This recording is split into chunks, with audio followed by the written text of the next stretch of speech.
твоє відео. Then I will respond. I will talk in English. Use the boss. For larger publicity, so that more people can understand.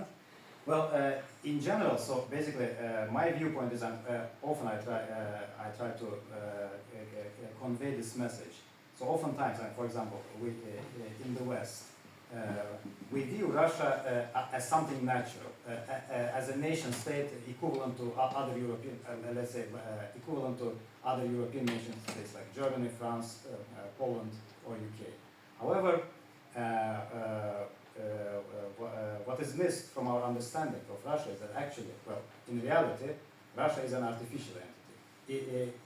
In the form that it exists today and has existed for many centuries, it has remained as an artificial entity, actually whose disintegration has several times in history, over the last 100 years, has been delayed in critical moments by outside forces. So in fact, Russian disintegration should have happened already in a natural way.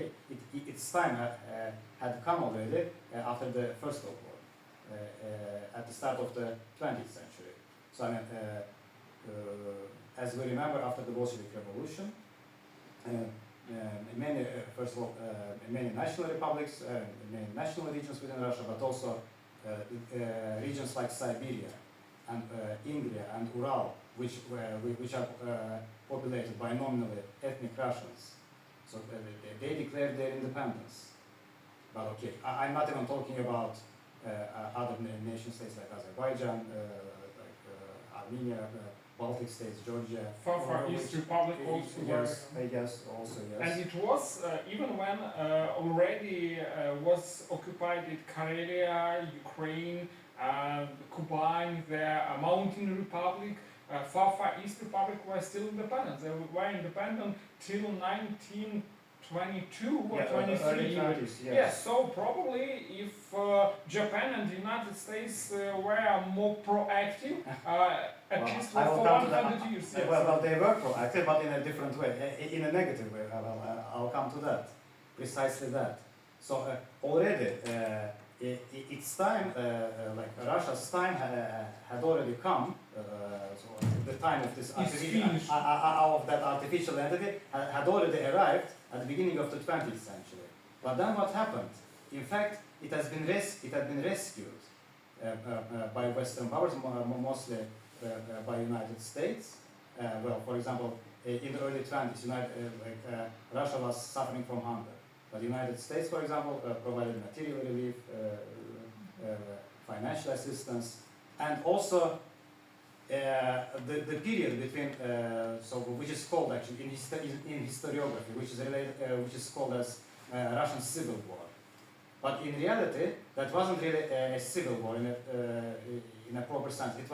It was a war of imperialist aggression. What the Bolsheviks were doing, they were simply reinstituting the Russian Empire, basically attacking and reconquering the independent republics, and even trying to do more. They even attacked Poland. So basically, essentially, that period, which is called Russian Civil War, in fact, it was a period of imperial conquest or imperial reconquest.